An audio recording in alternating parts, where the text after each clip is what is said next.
Hello दोस्तों, कैसे हैं आप सब। व्हाइट बोर्ड पर पढ़ाना हमने शुरू कर दिया है। यहाँ पर व्हाइट बोर्ड की मदद से अब चीजों को समझेंगे। आपको कैसा लग रहा है व्हाइट बोर्ड पर पढ़ना, इस चीज को आप कमेंट्स में जरूर बताना। उसके अलावा आज के लेक्चर की अगर बात करें तो आज के लेक्चर में हम क्या पढ़ने वाले हैं। आज के लेक्चर में हम बची हुई कुछ केमिकल प्रॉपर्टीज की बात करेंगे, उन प्रॉपर्टीज की जिनके रिगार्डिंग आपको सवाल देखे गए हैं प्रीवियस ईयर में भी और आगे भी हो सकता है पूछे जाए। तो ये केमिकल प्रॉपर्टीज क्या क्या होंगी, एक तो होगी रिएक्शन विद हेलोजन और दूसरा होगा reaction with hydrogen. In chemical properties के खत्म करने के बाद हम पढ़ेंगे एनोमलस बिहेवियर ऑफ लिथियम को। हर एक रिएक्शन में हमने देखा लिथियम कुछ अलग बिहेव करता है अपने ग्रुप से, उन्हीं सारी रिएक्शंस को कंबाइन करके पढ़ेंगे एनोमलस बिहेवियर में। और उसके अलावा कुछ एक्स्ट्रा चीजें भी वहां पर ऐड करेंगे जो हमारे पेपर के रिगार्डिंग इंपॉर्टेंट होगी। उसके बाद हम पढ़ेंगे हमारे डायगोनल रिलेशनशिप के बारे में, लिथियम किस तरह से मैग्नीशियम के साथ डायगोनल रिलेशनशिप शो करता है उस चीज को पढ़ेंगे और क्या क्या पॉइंट्स हैं उस डायगोनल रिलेशनशिप को सपोर्ट करने के लिए। तो आइए शुरू करते हैं आज के लेक्चर को। तो आइए शुरू करते हैं आज की हमारी पहली केमिकल प्रॉपर्टी को पढ़ना, वो है reaction with halogen. Alkali metals को एक एक करके हेलोजन्स के साथ रिएक्ट कराएंगे और इनकी रिएक्शन के रिगार्डिंग आने वाले सवालों की बात करेंगे। तो अल्कली मेटल्स को अगर हेलोजन्स के साथ रिएक्ट कराया जाए, तो यहां पर मैंने अल्कली मेटल मान लिया, जनरल अल्कली मेटल है हमारे पास M। इसकी रिएक्शन करा रहे हैं हेलोजन के साथ। हेलोजन होते हैं X2 की फॉर्म में। ये X2 कुछ भी हो सकता है, F2 हो सकता है, Cl2 हो सकता है, यहाँ पर Br2 हो सकता है। ये X2 कोई भी हेलोजन हो सकता है। अगर अल्कली मेटल और इस हेलोजन की रिएक्शन कराई जाए तो हमें पता है अल्कली मेटल की एक स्ट्रॉन्ग टेंडेंसी है खुद को ऑक्सीडाइज करके मेटल कैटायन में कन्वर्ट करने की। ये अल्कली मेटल चाहता है खुद को ऑक्सीडाइज करके कन्वर्ट करना खुद को किसके अंदर, मेटल कैटायन के अंदर। क्यों ऐसा वो चाहता है? बिकॉज जैसे ही एक इलेक्ट्रॉन अल्कली मेटल रिलीज करेगा उसका ऑक्टेट क्या हो जाएगा, कंप्लीट। इसी तरीके से ये जो हेलोजन है, ये हेलोजन की भी एक स्ट्रॉन्ग टेंडेंसी है। ये हेलोजन चाहता है खुद को कन्वर्ट करना एनायनिक फॉर्म में। ये हेलोजन चाहता है जीरो ऑक्सीडेशन स्टेट से, यहां पर ये जीरो ऑक्सीडेशन स्टेट में है, यहां से खुद को कन्वर्ट करना चाहता है किसकी फॉर्म में, X माइनस की फॉर्म में।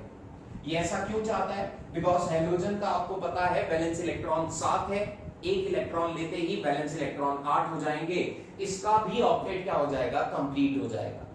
तो यहां पर दोनों स्पीशीज, एक स्पीशीज चाहती है खुद को कैटायनिक फॉर्म में कन्वर्ट करके स्टेबलाइज करना, दूसरा चाहता है खुद को एनायनिक फॉर्म में स्टेबलाइज करना।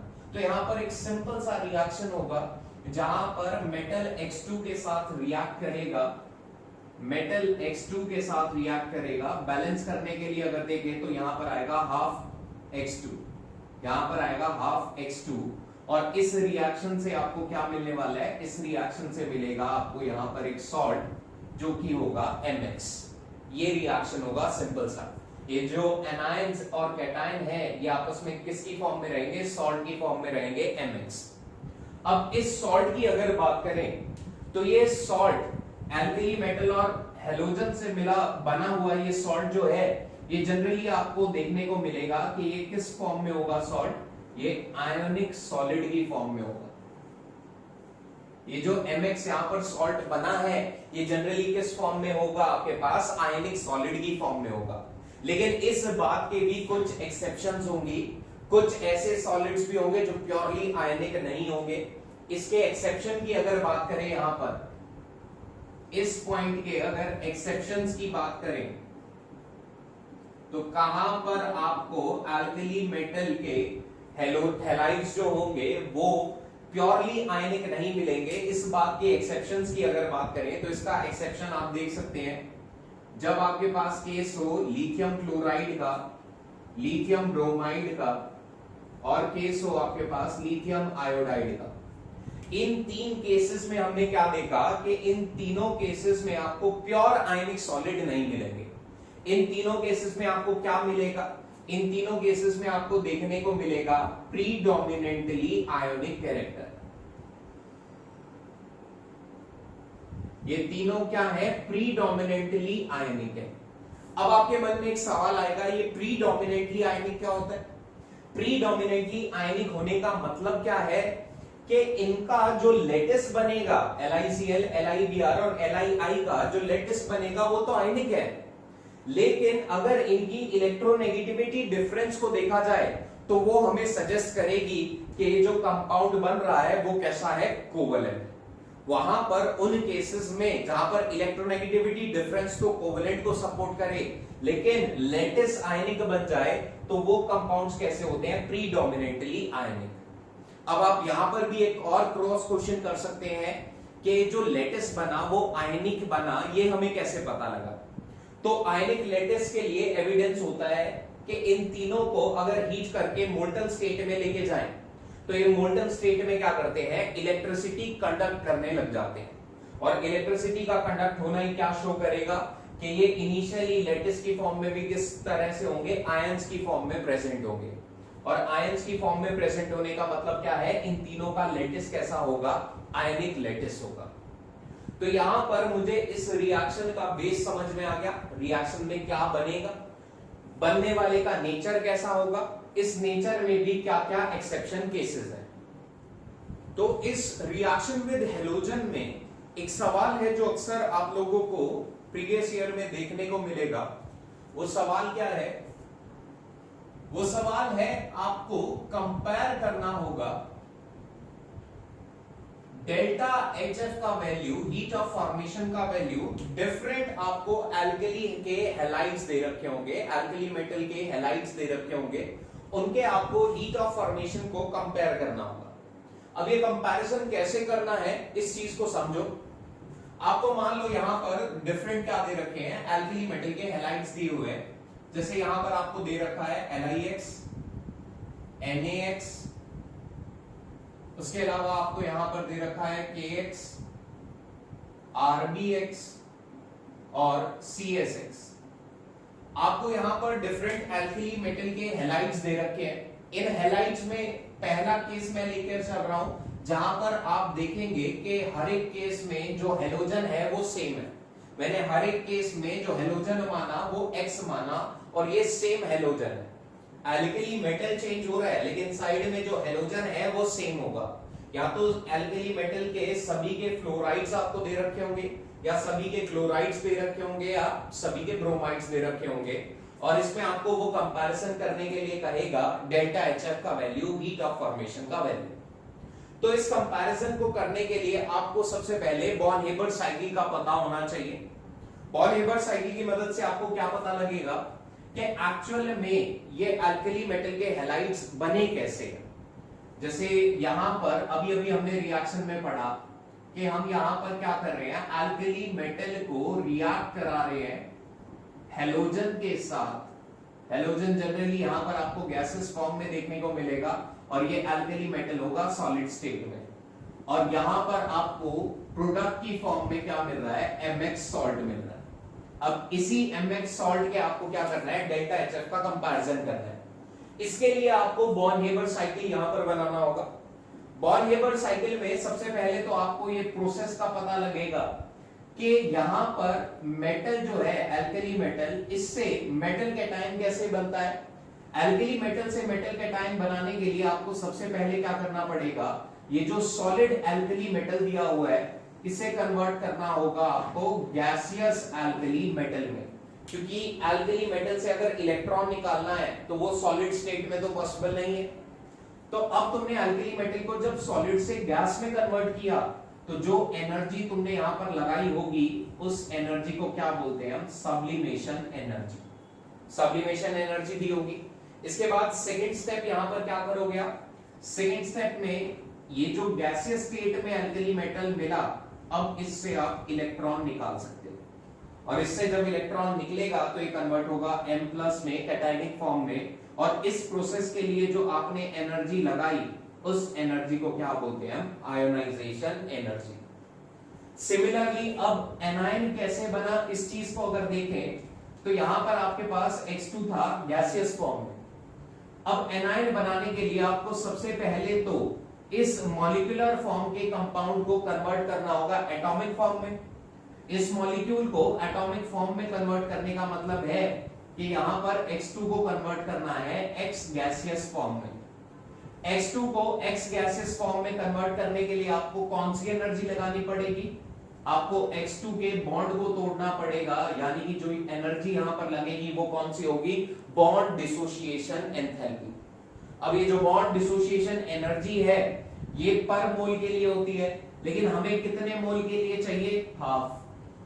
तो 1 मोल के लिए बॉन्ड डिसोसिएशन एनर्जी जो चाहिए थी उसका आधा कर दो, हाफ मोल के लिए उतनी एनर्जी चाहिए होगी। अब नेक्स्ट स्टेप क्या होगा? नेक्स्ट स्टेप में आप यहां पर X गैसियस का ये जो एटम मिला आपको हेलोजन का गैसियस फॉर्म में, इसे कन्वर्ट करेंगे एनायनिक फॉर्म में X माइनस में। और एनायनिक फॉर्म में कन्वर्ट करने के लिए आपको यहां पर क्या लगाना पड़ेगा? यहां पर इलेक्ट्रॉन एफिनिटी यहां पर यूज होगी। इलेक्ट्रॉन एफिनिटी यहां पर यूज होगी, जिसकी मदद से ये क्या होगा? X गैस X माइनस में कन्वर्ट होगा। तो अब यहां पर आपके पास क्या क्या बन चुका है? ये आपके पास कैटायन बन चुका है, दूसरा एनायन बन चुका है। ये कैटायन और एनायन आपस में रिएक्ट कर जाएंगे और ये आपस में कंबाइन करके क्या बना लेंगे? MX salt. और जब ये आपस में कंबाइन करेंगे तो इनके कंबाइन करने के बाद जब ये सॉल्ट बना तो इस प्रोसेस में जो एनर्जी रिलीज होगी वो कौन सी होगी? Latest energy. तो यहां पर बॉन हेबर साइकिल की मदद से मैंने पूरा एनर्जी का एक्सचेंज यहां पर एक्सप्लेन किया है, किस तरह से एनर्जी का एक्सचेंज हो रहा होगा इस MX के बनने के दौरान। अब इसी एनर्जी एक्सचेंज की मदद से हम क्या करेंगे? डेल्टा HF का कंपैरिजन करेंगे। आप लोगों को याद हो तो डेल्टा HF क्या होता है? डेल्टा HF होता है हीट ऑफ फॉर्मेशन। एक कंपाउंड को बनाने के लिए जो एनर्जी का एक्सचेंज हुआ उस प्रोसेस के दौरान, वो टोटल एनर्जी एक्सचेंज ही है हमारे पास डेल्टा HF। डेल्टा HF का जो वैल्यू रहता है वो जनरली क्या होगा? नेगेटिव वैल्यू होता है। इस केस में जो वैल्यू होता है वो डेल्टा HF का नेगेटिव वैल्यू होता है। अब ये डेल्टा HF का जो वैल्यू है वो किन फैक्टर्स पे डिपेंड करेगा?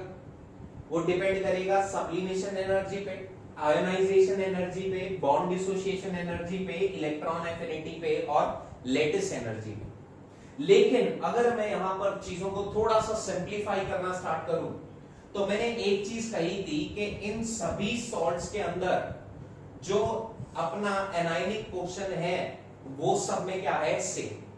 अगर एनायनिक पोर्शन सब में सेम है तो ये जो एनायन को बनाने के वक्त जो एनर्जी का यहां पर एक्सचेंज हुआ, ये एक्सचेंज सभी केसेस में क्या होगा? बराबर होगा, क्योंकि सभी केसेस में जो एनायन है, जो X है, वो सभी केसेस में तो सेम है।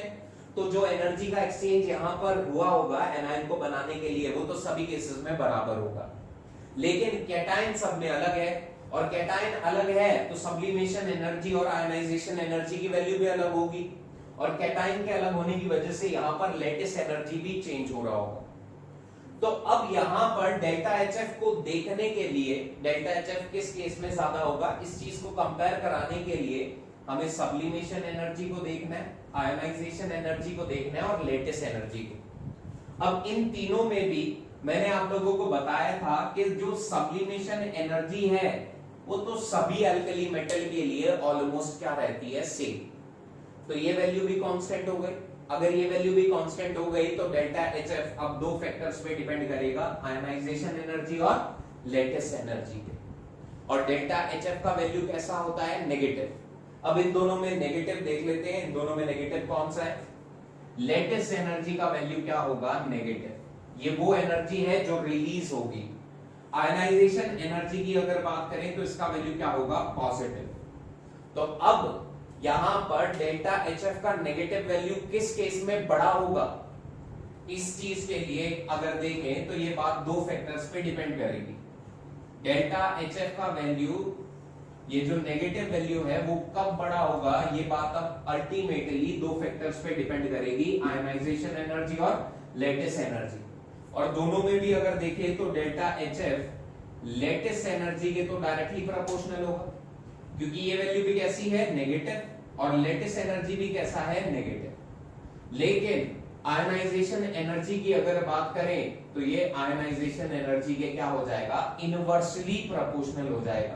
क्यों? क्योंकि आयनाइजेशन एनर्जी वो एनर्जी है जो हम लगा रहे हैं, जो हम यूज करेंगे सिस्टम में। तो डेल्टा एच एफ का नेगेटिव वैल्यू लेटिस एनर्जी के तो डायरेक्टली होगा और आयनाइजेशन एनर्जी के इनवर्सली। बस इस वेक्टर की मदद से इस पूरे ये जो बॉक्स यहां पर मैं बना रहा हूं, इस बॉक्स की मदद से हम क्या करेंगे, डेल्टा एच एफ का कंपैरिजन कर सकते हैं हैलोजेंस के केस में भी, और आगे हाइड्रोजन के साथ जब हम रिएक्शन करेंगे वहां पर भी क्या होगा, डेल्टा एच एफ का कंपैरिजन कर सकते हैं इस बॉक्स की मदद से। अब यहां पर जो हमने बॉर्न हेबर प्रोसेस में डेल्टा एच एफ के कंपैरिजन करना सीखा जो है, इसी को एग्जांपल की मदद से और करके देखते हैं, क्योंकि एग्जांपल्स अगर नहीं करेंगे तो हमें एप्लीकेशन वाला पार्ट तो समझ ही नहीं आएगा, और अगर हमारे कॉन्सेप्ट्स को हम क्वेश्चन में अप्लाई नहीं कर पा रहे तो हमारे फिर कॉन्सेप्ट्स पढ़ने का फायदा ही नहीं है, पेपर क्लियर करने में काफी समस्या होगी। तो ये एग्जांपल करना भी बहुत जरूरी है। अब यहाँ पर एग्जांपल ले लेते हैं कि आपको अब कंपैरिजन करना है, डेल्टा एचएफ का ही कंपैरिजन करना है। अब आपने क्या लिया हुआ है, LiBr लिया है, NaBr, KBr और RbBr। एल्कली के यहां पर ये सॉल्ट लिए हुए हैं, एल्कली के ब्रोमाइड्स लिए हुए हैं, इन सभी का क्या करना है आपको, डेल्टा एचएफ का कंपैरिजन करना है। अभी हमने देखा था बॉर्न हेबर प्रोसेस में जो डेल्टा एचएफ का नेगेटिव वैल्यू है वो डायरेक्टली प्रोपोर्शनल आया था लेटिस एनर्जी के और इनवर्सली प्रोपोर्शनल आया था आयनाइजेशन एनर्जी के। जो अभी हमने सीखा, इसी बात को यहां पर लिख रहा हूं, डेल्टा एचएफ दो फैक्टर्स पे डिपेंड कर रहा था। अब यहां पर लेटिस एनर्जी की अगर मैं बात करूं तो लेटिस एनर्जी मैं आप लोगों को पहले ही बता चुका हूं, लेटिस एनर्जी जो होती है वो इनवर्सली प्रोपोर्शनल होती है radius of cation plus radius of anion के। Lattice energy radius of cation plus radius of anion के इनवर्सली प्रोपोर्शनल होती है। लेकिन अगर यहां पर थोड़ा सा आप ध्यान दें तो सभी केसेस में आप देखेंगे जो एनायन है वो Br माइनस है, और Br माइनस का जो साइज होता है ना वो बहुत बड़ा होता है। एनायन होने की वजह से वैसे भी साइज बढ़ेगा और इसका जो पीरियड नंबर है वो भी बड़ा है, इसलिए Br माइनस का साइज बहुत बड़ा है। दूसरा अगर यहां पर देखें तो एल्कली मेटल किस फॉर्म में है, कैटायनिक फॉर्म में। अब एल्कली मेटल क्योंकि कैटायनिक फॉर्म में है इसीलिए इन एल्कली मेटल्स का क्या होगा, साइज कम होगा। अब एल्कली मेटल का साइज कम है यानी कि कैटायन का साइज कम है और एनायन का साइज हम कह रहे हैं बड़ा है। तो यहां पर अगर एनायन का साइज बहुत बड़ा है, कैटायन का साइज बहुत छोटा है, तो यहां पर ही मैं नेग्लेक्शन कर दूं तो नेग्लेक्शन की मदद से हम यहां पर लिख सकते हैं कि लेटिस एनर्जी केवल इनवर्सली प्रोपोर्शनल होगी रेडियस ऑफ एनायन के। ये नेग्लेक्शन की फॉर्म में लिख रहा हूं। नेग्लेक्शन क्यों किया, क्योंकि एनायन का साइज बहुत बड़ा था तो कैटायन को नेग्लेक्ट कर दिया यहां पर। तो यहां पर लेटिस एनर्जी केवल रेडियस ऑफ एनायन के इनवर्सली प्रोपोर्शनल होगा। और इन सभी केसेस में अगर देखें तो एनायन तो Br माइनस ही है, तो इन सभी केस में जो लेटिस एनर्जी का वैल्यू होगा वो तो ऑलमोस्ट कांस्टेंट होगा। लेटिस एनर्जी मेनली दो फैक्टर पे डिपेंड कर रहा था, चार्ज भी सब में सेम है, दूसरा साइज। इस केस में किसके साइज पे डिपेंड किया, एनायन के, और एनायन सब में सेम है तो लेटिस एनर्जी भी सब में क्या हो गई, सेम। तो यानी कि अब ये जो डेल्टा एचएफ का वैल्यू है वो लेटिस पे तो डिपेंड नहीं कर सकता क्योंकि लेटिस एनर्जी कांस्टेंट हो गई। अब ये केवल डिपेंड करेगा किसके ऊपर, आयनाइजेशन एनर्जी के ऊपर। तो अब मुझे बस यहां पर आयनाइजेशन एनर्जी का ऑर्डर पता होना चाहिए, और आयनाइजेशन एनर्जी का हमें ऑर्डर पता है। आयनाइजेशन एनर्जी लिथियम की सबसे अधिक है, उसके बाद आएगी सोडियम की, देन पोटेशियम की और देन रुबीडियम की। और इस आयनाइजेशन एनर्जी के इनवर्सली प्रोपोर्शनल क्या होगा, डेल्टा एच। तो यहां पर अगर देखें तो रुबीडियम का आयनाइजेशन एनर्जी सबसे कम है, तो यहां पर डेल्टा एचएफ रुबीडियम वाले सॉल्ट का सबसे ज्यादा होगा। फिर होगा पोटेशियम, फिर सोडियम ब्रोमाइड और फिर लिथियम ब्रोमाइड। तो ये डेल्टा HF का ऑर्डर हो जाएगा in case of alkali bromide. इसी तरीके से एक और सवाल को लेते हैं ताकि कंसेप्ट थोड़ा सा और क्लियर हो जाए। एक और सवाल को अगर यहां पर देखें तो अब हमने ले लिया lithium fluoride, sodium fluoride, KF और RBF। अब ये सॉल्ट लिए हमने और इन सॉल्ट में अगेन हमने डेल्टा HF का कंपैरिजन करना है। डेल्टा HF दो बातों पर डिपेंड करता है, लेटिस एनर्जी और आयोनाइजेशन एनर्जी।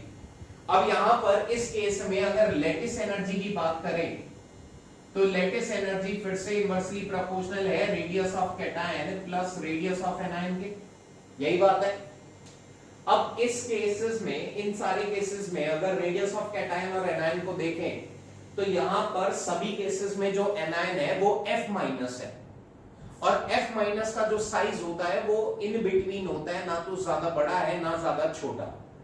तो यहां पर क्योंकि F माइनस है जिसका साइज ना तो अधिक बड़ा है ना ही अधिक छोटा, तो यहां पर अगर कंपैरिजन करें तो आप एक बात देखेंगे कि इन सभी केसेस में जो रेडियस ऑफ कैटायन और रेडियस ऑफ एनायन का कंपैरिजन है, ये दोनों वैल्यूज ऑलमोस्ट क्या होने वाली है, कंपैरेबल। रेडियस ऑफ कैटायन और रेडियस ऑफ एनायन की वैल्यू कैसी हो जाएंगी, यहां पर कंपैरेबल हो जाएंगी, ठीक है। ये कंपैरेबल वैल्यूज होंगी, इक्वल हो ना हो इस बात से फर्क नहीं पड़ता, लेकिन यहां पर आप किसी को भी नेग्लेक्ट नहीं कर सकते। ना ही आप रेडियस ऑफ एनायन को नेग्लेक्ट कर सकते हैं, ना ही आप रेडियस ऑफ कैटायन को, क्योंकि ऐसा कोई भी वैल्यू नहीं होगा जो दूसरे के कंपैरिजन में बहुत बड़ा हो। नेग्लेक्शन तो हम तब करते हैं जब एक वैल्यू दूसरे के कंपैरिजन में बहुत बड़ी हो जाए, जैसे यहां पर था। लेकिन यहां पर कोई वैल्यू अधिक बड़ी नहीं है, इसीलिए नेग्लेक्शन नहीं करेंगे। और जब हम नेग्लेक्शन नहीं करेंगे तो lettuce energy radius of cation पर भी डिपेंड करेगा। तो यहां पर क्योंकि कैटायन चेंज हो रहे हैं तो लेटिस एनर्जी का वैल्यू भी चेंज होगा, कांस्टेंट नहीं होगा। तो इस केस में डेल्टा HF लेटिस एनर्जी पर भी डिपेंड करेगा और आयनाइजेशन पे भी।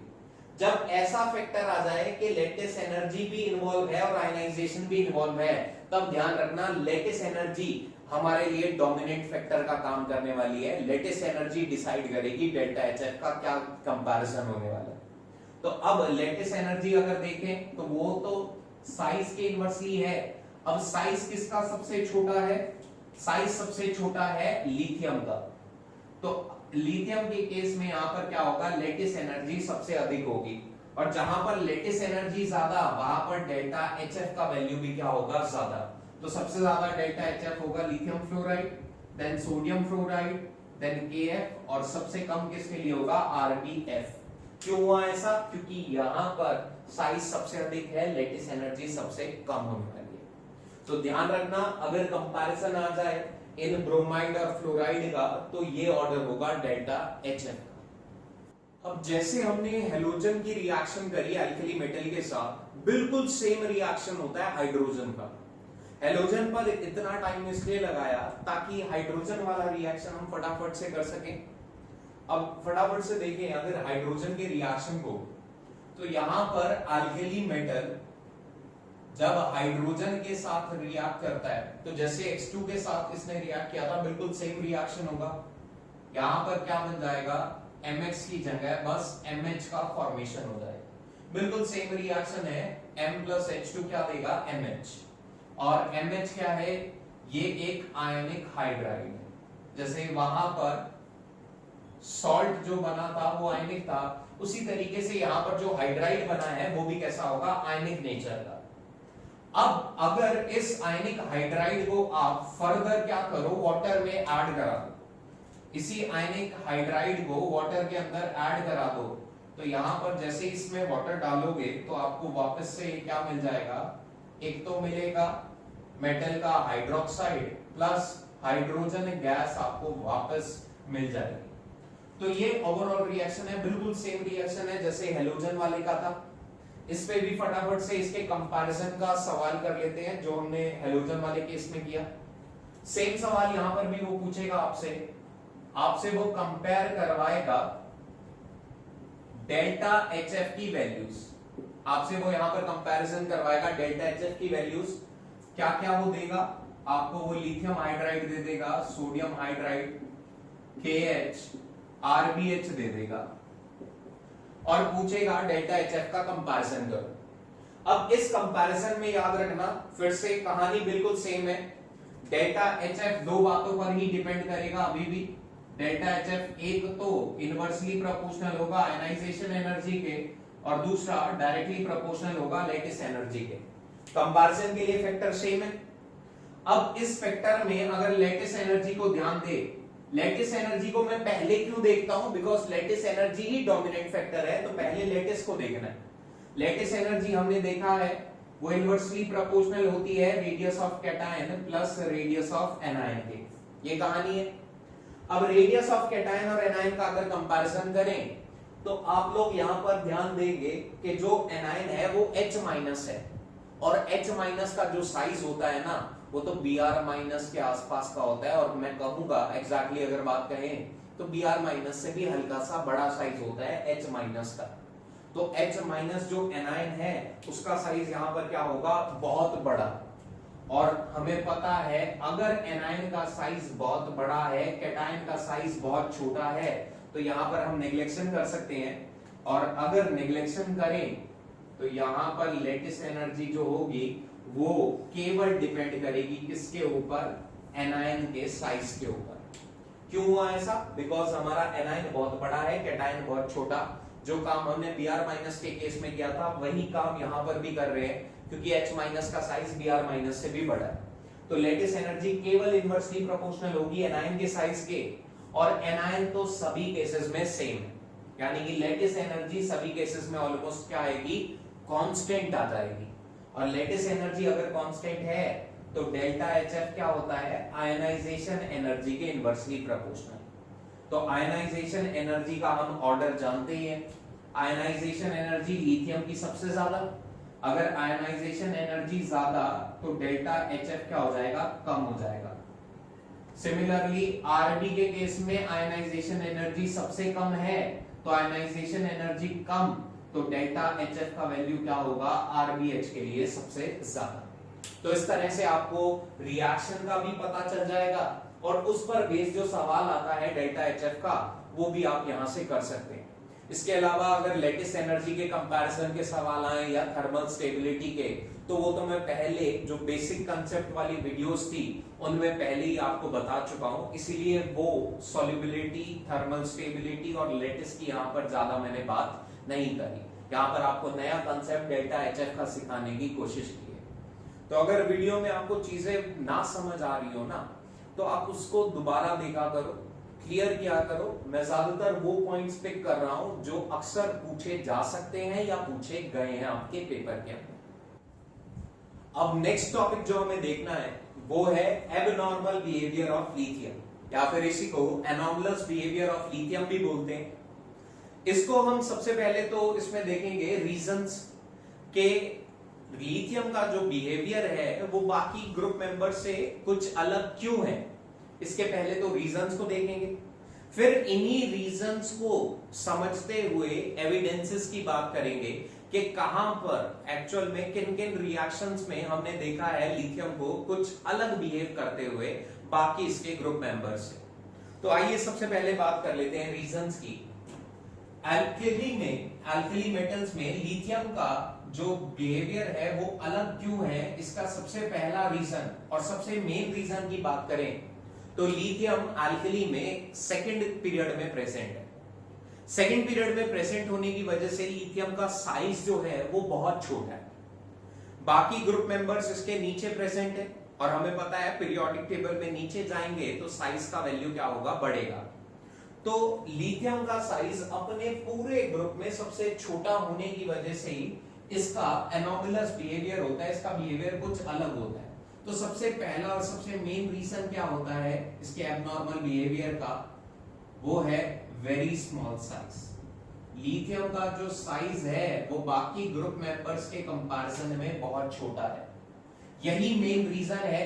इसी रीजन से ही क्या होता है बाकी रीजंस भी डेवलप करते हैं। कैसे, जैसे सेकंड रीजन की अगर बात करें तो सेकंड रीजन हम कहते हैं कि लिथियम का एक्सेप्शनल बिहेवियर क्यों होता है, क्योंकि इसका आयोनाइजेशन वैल्यू, आयोनाइजेशन एनर्जी का जो वैल्यू है वो भी क्या है, हाई है, हाई आयोनाइजेशन एनर्जी है। अब ये हाई आयोनाइजेशन एनर्जी भी क्यों आई, क्योंकि साइज छोटा था तो न्यूक्लियस का अपने इलेक्ट्रॉन पे होल्ड बहुत स्ट्रांग था, इसीलिए इसकी हाई आयोनाइजेशन एनर्जी है। और हाई आयोनाइजेशन एनर्जी की वजह से लिथियम की रिएक्शन कुछ अलग होती है बाकी ग्रुप मेंबर्स से।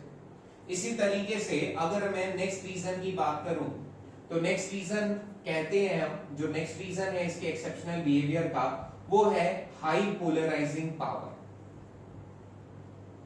हाई पोलराइजिंग पावर, जो लिथियम की पोलराइजिंग पावर है वो कुछ अधिक है। पोलराइजिंग पावर की बात हमने की थी जब मैंने फजान स्कूल पढ़ाया था, तब मैंने इसकी बात की थी।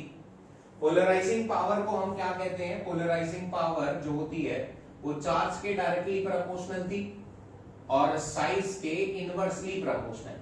तो लिथियम का साइज बहुत छोटा है, साइज छोटा होने का मतलब इसकी पोलराइजिंग पावर कैसी होगी, बहुत हाई। इसी वजह से इसका जो बिहेवियर है वो कुछ अलग है।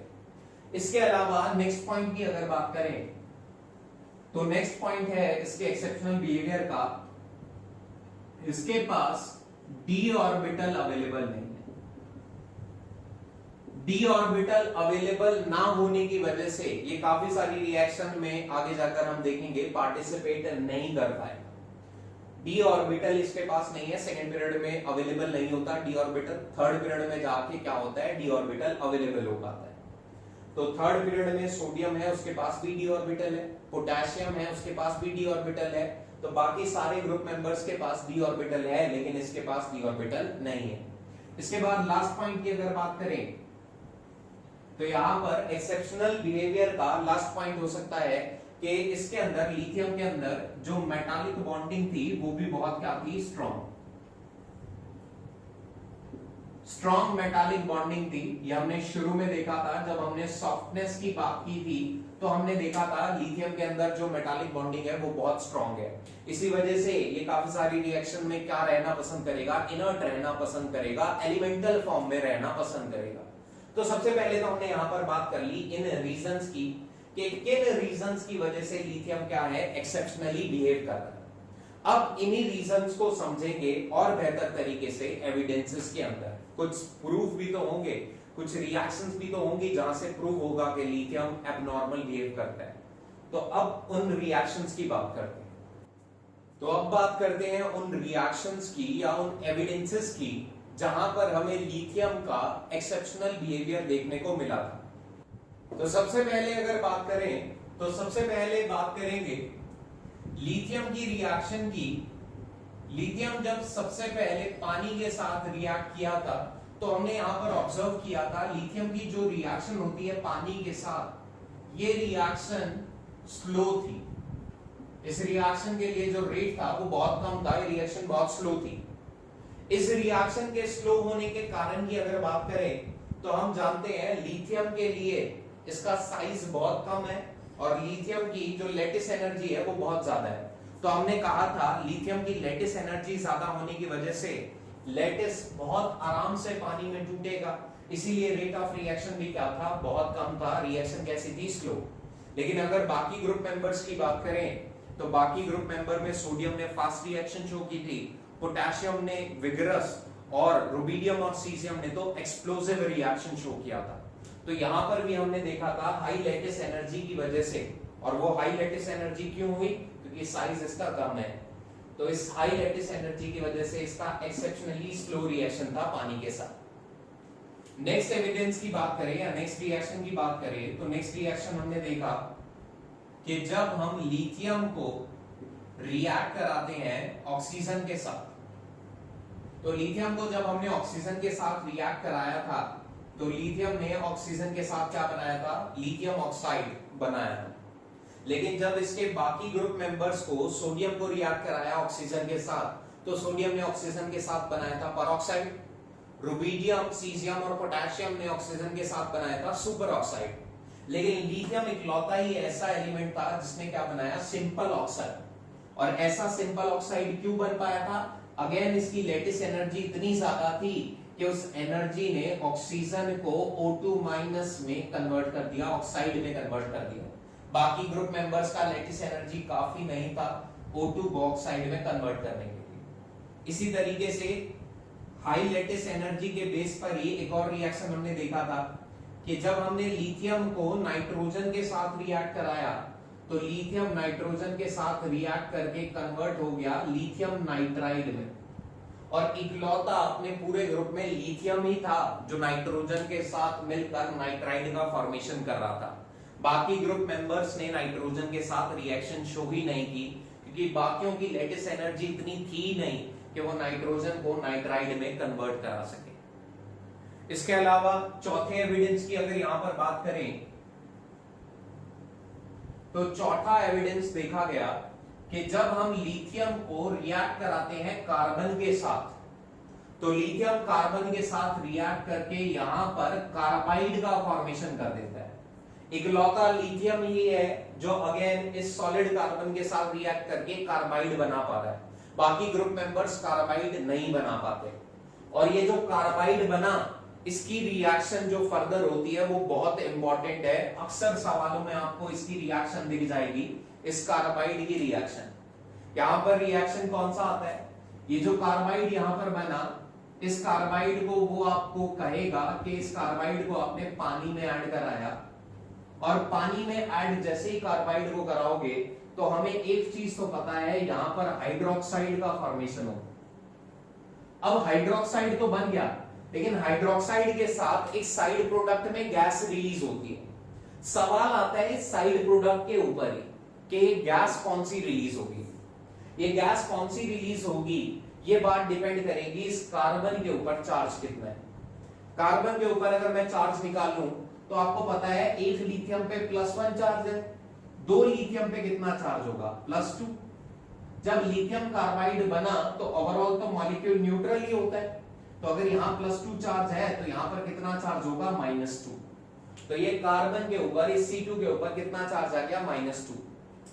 अब यहां पर अगर दो कार्बन के ऊपर -2 चार्ज है तो यहां पर जब ये वाटर के साथ रिएक्ट करेंगे तो वाटर में पॉजिटिव एंड कौन सा होता है, वाटर में पॉजिटिव एंड होता है H+। तो इस C2 को न्यूट्रलाइज करने के लिए कितने H+ लगेंगे, 2 H+। तो यहां पर साइड प्रोडक्ट की अगर बात करें तो साइड प्रोडक्ट क्या बनेगा, साइड प्रोडक्ट यहां पर बनेगा C2H2। C2 पर 2- चार्ज था, वाटर ने H+ दिए, कितने H+ लगेंगे 2- को न्यूट्रलाइज करने के लिए, 2। तो यहां पर क्या होगा, साइड प्रोडक्ट की फॉर्म में एसिटिलीन गैस का फॉर्मेशन हो जाएगा। एसिटिलीन गैस का यहां पर फॉर्मेशन होगा। इसी चीज पर, इसी साइड प्रोडक्ट पे आपको सवाल देखने को भी मिल जाएगा प्रीवियस ईयर में। तो आप याद रखना हमेशा कार्बाइड के केस में अगर साइड प्रोडक्ट का सवाल आ जाए तो बस चार्ज निकालो और चार्ज को बैलेंस करने के लिए हाइड्रोजन जोड़ दो और आपको पता लग जाएगा साइड प्रोडक्ट में कौन सा गैस रिलीज आउट होने वाला है। इसी तरीके से अगर मैं थोड़ा सा आगे बढ़ूं, इसके एक्सेप्शनल बिहेवियर को आगे बढ़ाएं तो आगे आप देख सकते हैं एक्सेप्शनल बिहेवियर में अगर लिथियम के कार्बोनेट की बात की जाए, Li2CO3 की बात की जाए, तो हमने देखा था कि लिथियम का जो कार्बोनेट था वो हीट करने पर खुद को डिकम्पोज कर रहा था। ये लिथियम का जो कार्बोनेट था वो खुद को डिकम्पोज कर रहा था, लेकिन जब हमने इसके बाकी ग्रुप मेंबर्स को देखा तो इसके बाकी ग्रुप मेंबर्स जो थे जैसे Na2CO3 या फिर K2CO3 वो हीट करने पर डिकम्पोज नहीं हो रहे थे। ऐसा क्यों हो रहा था, क्योंकि लिथियम का साइज छोटा है, ये एनायन बहुत बड़ा है, तो इस बड़े एनायन को लिथियम संभाल नहीं पाया, इसीलिए हीट करने पर टूट गया। लेकिन बाकी केसेस में यहां पर अगर सोडियम या पोटेशियम रख दें तो सोडियम और पोटेशियम के केस में साइज जो है वो बड़ा होगा और वो बड़ा कैटायन और बड़ा एनायन एक दूसरे को स्टेबलाइज कर देते हैं, इसीलिए वो हीट करके थर्मल डिकम्पोज नहीं होते, जबकि लिथियम डिकम्पोज हो जाता है। इसके अलावा भी कुछ ऐसे पॉइंट्स हैं जहां पर आपको एक्सेप्शनल बिहेवियर देखने को मिल जाएगा। जैसे कि अगर मैं पॉइंट्स की बात करूं तो LiNO3 है, लिथियम का नाइट्रेट है, इसको जब आप हीट करते हैं तो लिथियम का नाइट्रेट डिकम्पोज होकर देता है लिथियम का oxide plus NO2 gas plus O2 gas. ये इसकी रिएक्शन में, थर्मल डिकम्पोजिशन रिएक्शन में ये प्रोडक्ट का फॉर्मेशन होता है। लेकिन अगर बाकी ग्रुप मेंबर्स की बात की जाए, बाकी अल्कली मेटल्स की बात की जाए, जैसे मान लो यहां पर NaNO3 को ले लें। अब NaNO3 को जब आप हीट करते हो, ये भी थर्मल डिकम्पोज होता है और ये थर्मल डिकम्पोज होकर देता है NaNO2 प्लस O2। इस तरह से थर्मल डिकम्पोजिशन रिएक्शन शो करता है। हाँ, अगर आप इसे फर्दर हीट करोगे, हाई टेम्परेचर पर ले जाओ फर्दर, तब ये भी क्या करेगा, ये भी डिकम्पोज होगा और यहां पर बनाएगा अपना पेरोक्साइड प्लस साइड प्रोडक्ट में रिलीज होगा O2 और NO2 गैस। लेकिन नॉर्मली जब आप इसे कम टेम्परेचर पे हीट करते हो तो ये क्या बनाते हैं, पहले NaNO2। और ऐसा क्यों हुआ, इन्होंने NaNO2 बनाया जबकि लिथियम ने अपना ऑक्साइड बनाया, ऐसा क्यों हुआ? बिकॉज लिथियम का साइज छोटा है, ये छोटा कैटायन इस छोटे एनायन को ही स्टेबलाइज कर सकता है, जबकि सोडियम का साइज बड़ा है तो ये बड़ा कैटायन इस बड़े एनायन को स्टेबलाइज कर पा रहा था, इसीलिए यहां पर NaNO2 बना और यहां पर क्या बना, लिथियम ऑक्साइड। इसके अलावा अगर एक्सेप्शनल बिहेवियर को देखें तो हमने एक और एक्सेप्शनल बिहेवियर देखा था जब हमने लिथियम को रिएक्ट कराया था NH3 गैस के साथ।